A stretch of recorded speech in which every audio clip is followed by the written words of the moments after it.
See, in America, we always say that line about giving people their flowers while they're living, right? Other countries truly do that. They give people flowers as a greeting and expression of gratitude. I get greeted with flowers anytime I step. Even when I stepped to Rwanda, I was greeted with flowers.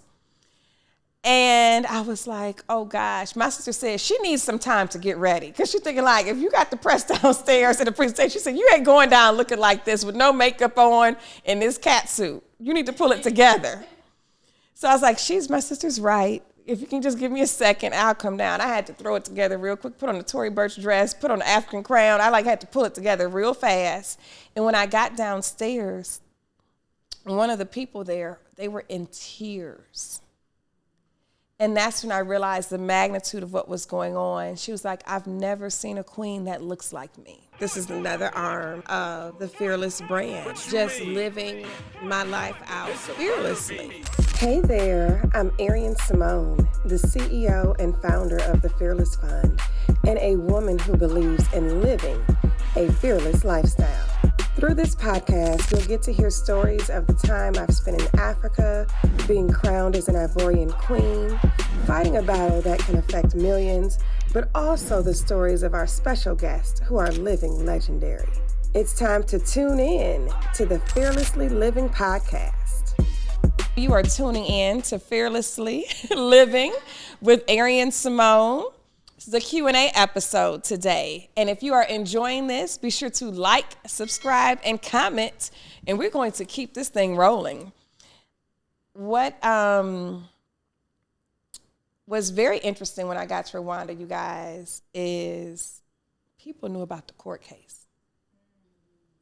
I walked into the hotel and somebody was like, we stand with you. I was like, what? I was like, you guys know about this? And even when things hit, Rishi was like, we're writing letters from Africa, to the president, because they were insulted that their African royalty was being sued. Yes, and even somebody has said, do they know that she has a military? And I was like, oh my gosh. And that is correct, because what I'm dealing with in the U.S., for Africa, that's civil unrest. That's political unrest. They'll start shooting in the streets. They'll start looting. They're going to start responding in actions and in violence to make their point. You're not going to just do this. So for them, it was beyond disturbing. I even had people from Cote d'Ivoire, they showed up to my summit flying in just to say, we just came to check on you. And I had to start letting people know word needs to go out that I'm okay and everything's well. I know they're probably like, y'all in America do things much different. But they were truly disturbed, just truly disturbed, and rightfully so. And rightfully so. Rightfully so. Even the First Lady, thank God, and the President's office, his wife, she was like, we're flying the Queen to my gala. She was like, they're not treating her right in America. We're flying her in. She's going to be treated as the royal queen she is here, and we're going to celebrate. I was like, that was so generous.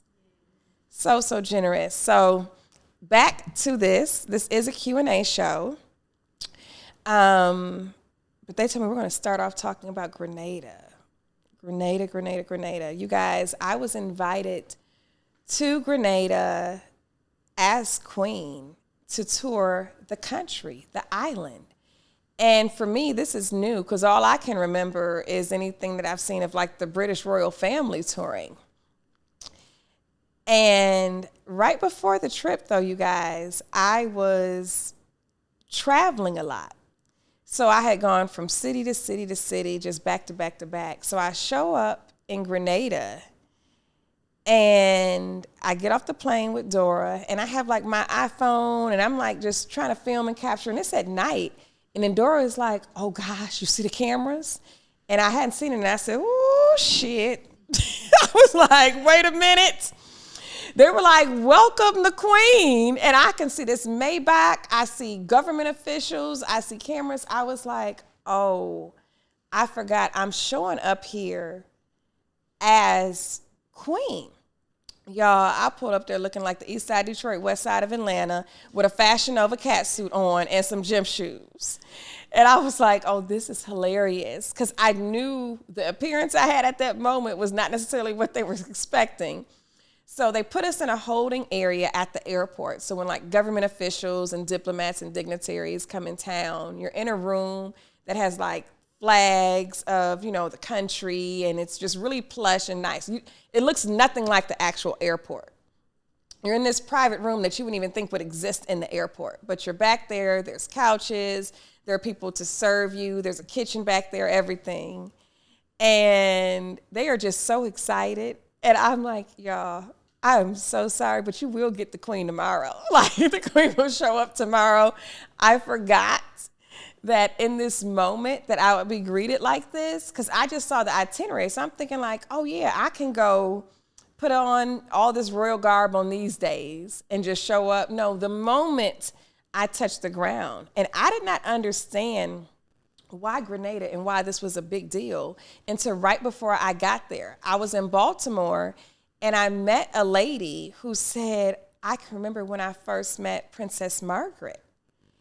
And she was from Grenada. And I was like, this is why they kept saying it was a big deal to have their first ever African queen visit the country. They are a majority Black environment. As we know, the transatlantic slave trade dropped off anywhere from 3 million to 5 million Black people. And South America and the Caribbean, only 10% of that, 300,000 or whatever, made it to the U.S. So they've been colonized, I think, a few times. Think British, probably Spanish and French, but either way right now it's British territory. So they have had the British royal family visit them, and their Black children have only seen white royalty. That's all they've ever seen. Because the people bringing me over there and then the government officials were like, we've never had this before. Because we've had royalty, it's just never looked like us. And I was like, oh my gosh, that's why this is a big deal for them. And I get there. Now, mind you, I told y'all I'm looking like east side Detroit, west side Atlanta in this Fashion Nova catsuit. My sister happened to fly in to come to meet me on this trip.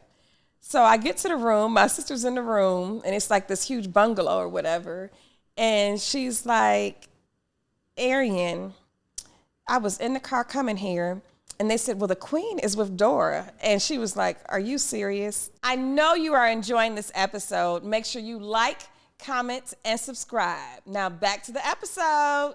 So my sister was like, girl, I'm in this car, and they're talking about the queen is coming with Dora. She was like, you mean Arian Simone? I said, Ashley, don't be trying to put salt in my game. Like, you for real?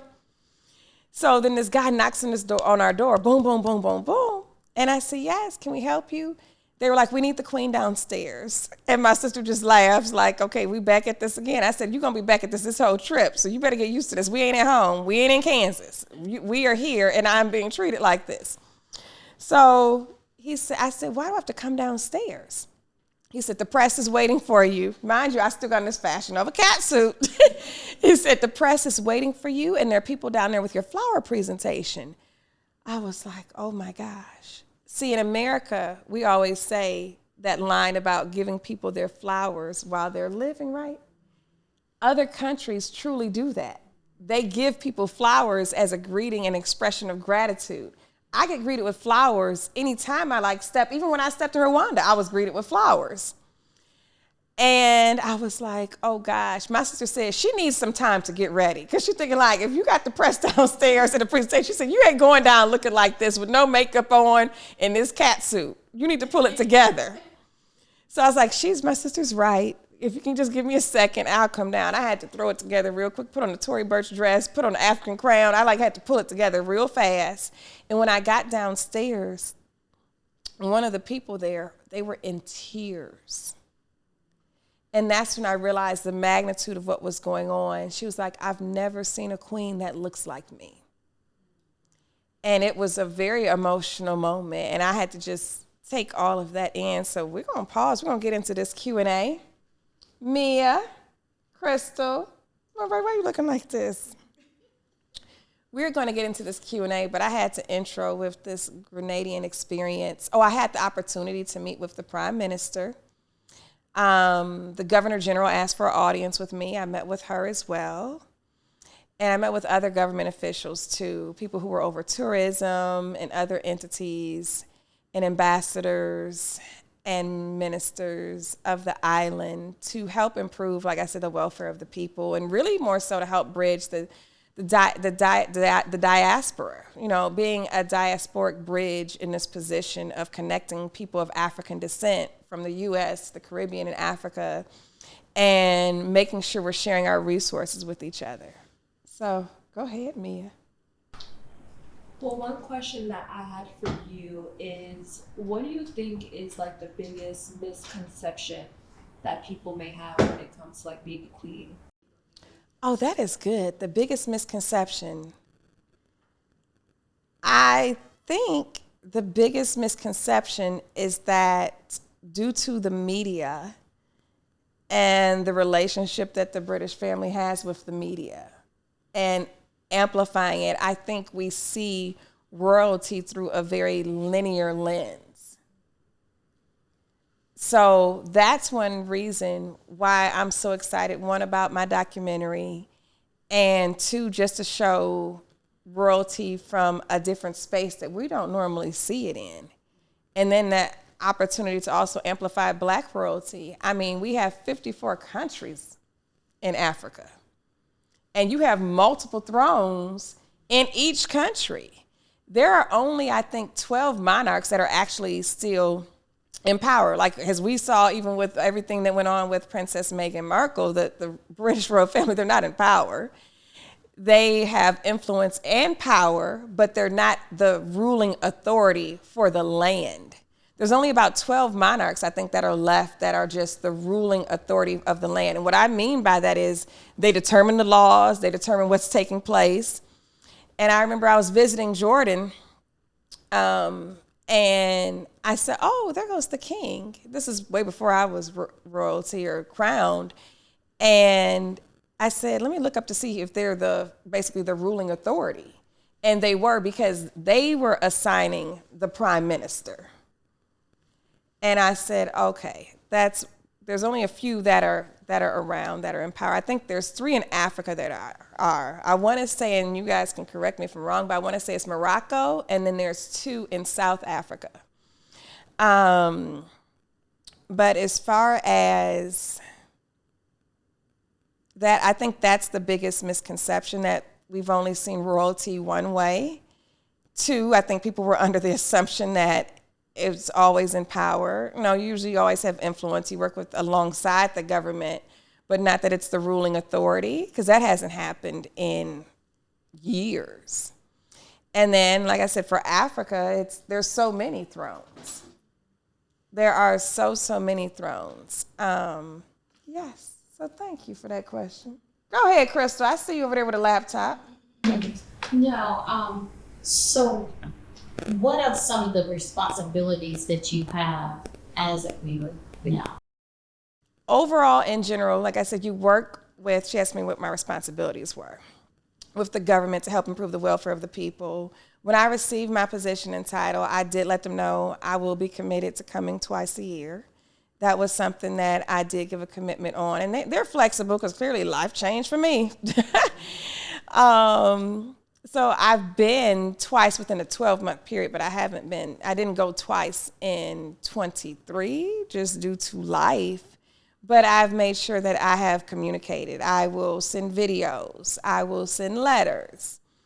I'll tell you a lot of things that I wrote down that I wanted to achieve, because my reign is through my life. And they went over succession with me. And of course, any children that I produce are prince and princesses. And whoever, of course, is firstborn will be next on the throne. You said, what? She said, cool. So things that I wanted for Dawa, and things I'm still even doing, started off building a school there before I was crowned, and brought teachers housing, the playground. I brought a football field. Yes. Which is soccer, which of course is big in Africa. And I want to get the healthcare system in a better place for Dawa. I want to build a hospital there. I desire to do more of what my day job is actually as a venture capitalist. So I held a very large pitch competition there. And we awarded grants to people who have businesses. And agriculture is a huge thing in Africa. So they had cashew businesses and mango businesses and rice businesses. And it's been wonderful just to watch them on that journey.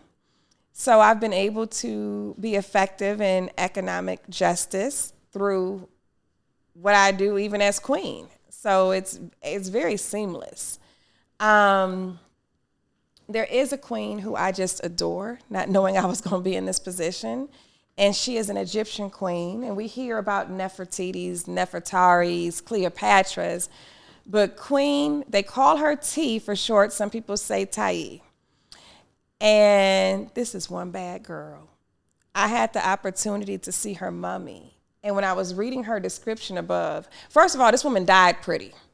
Seriously, her hair is, all her curls are intact. It just got this gorgeous hair. And I remember standing basically over her corpse, and I was like, oh, you just gonna die pretty? Like, who are you? And then I read her description. I said, oh, this is one bad chick. So the tour guide can't come through there with you when you go see the mummies. So when I walked out, I said, Queen T? I said, who the heck is she? She said, honestly, she said, that's every girl's here's aspiration.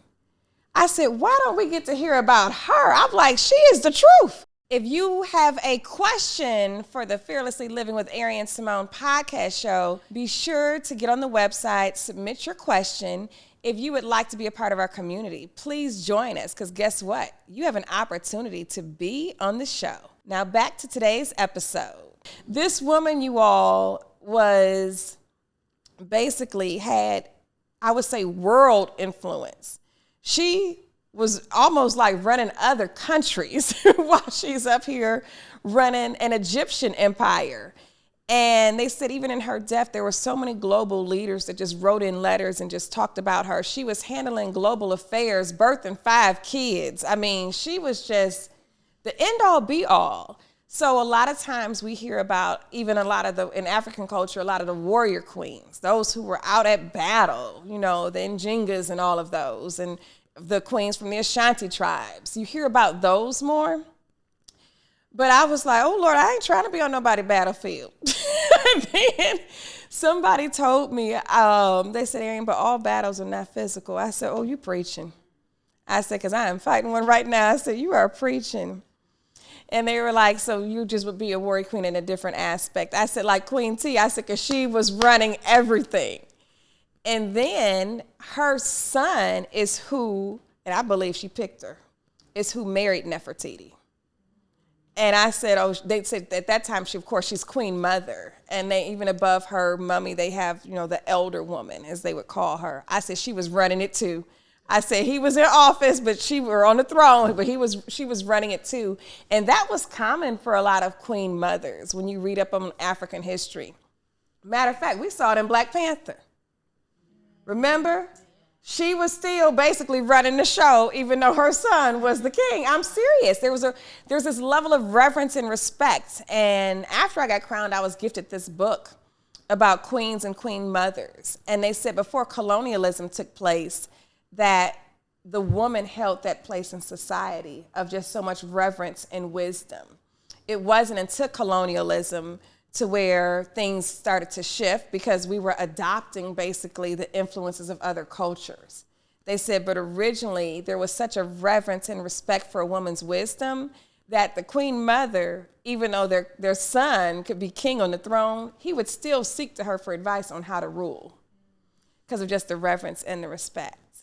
So, yes. Can you tell us more about your son that you chose? Oh, my Boga! How did that happen? Oh, gosh, you guys. I have 150 plus students at the Arian Simone Fearless Leadership Academy in Dawa.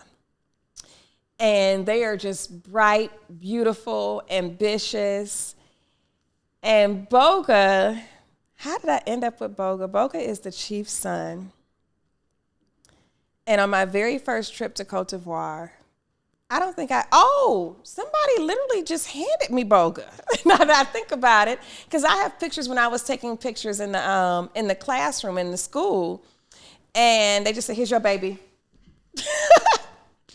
And they sat Boga with me, but they handed him to Ghislaine and Sabrina at first to take pictures because they were a couple and they were standing there without a child. They said, "Here's your baby."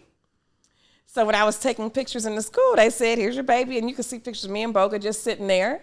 So I don't think we connected then. It was just more so we were taking a photo.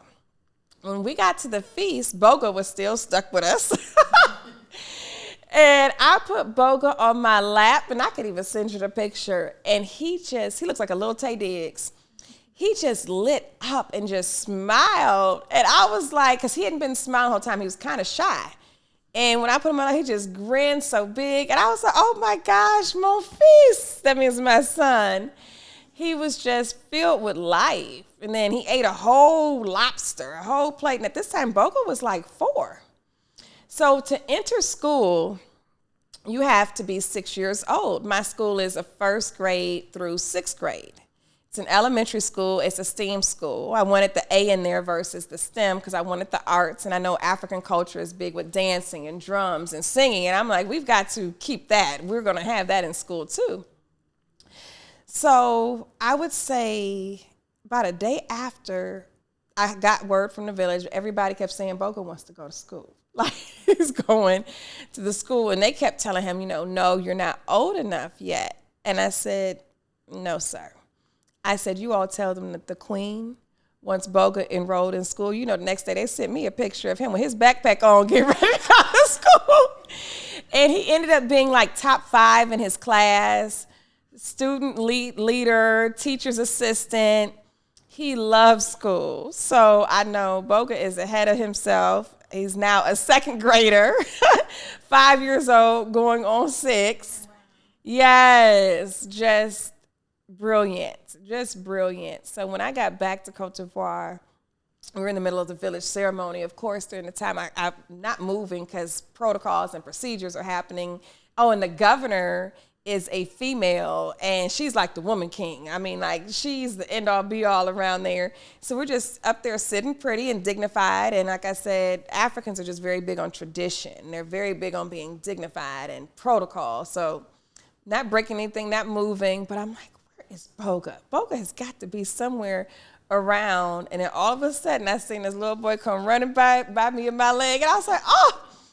And he reached out his hand, and I wanted to give him a hug, and this goes back to the whole whatever, being familiar versus, I'm like, "No, this is my son," but I just shook his hand because I didn't want all the other children around to be like, they had to stay to the side, and then here goes Boga just showing up. So I shook his hand, and I hugged him later when we were at the feast, and it was more casual, but I shook his hand then, and he nodded his head, and then went back to go walk with his family. But that's the story of my Boga. He was actually under the weather when I came back. He had malaria. He actually had to go back to the hospital after the feast. And yeah, so I sent to cover his medical bills because I was like, this is just horrible. But he got better quickly. He got better quickly. So we got to wrap it up. Okay. Y'all, they said I got to wrap it up. But you guys are tuning in to Fearlessly Living with Arian Simone. If you are enjoying this, like, comment, share, subscribe. Be sure to stay connected. Also, be sure to check out our community. It is amazing. Be sure to get on the wait list. Be sure to also go on the website if you have questions yourself and send in your questions. Text me. There's an option to text me too. Stay connected. Till next time.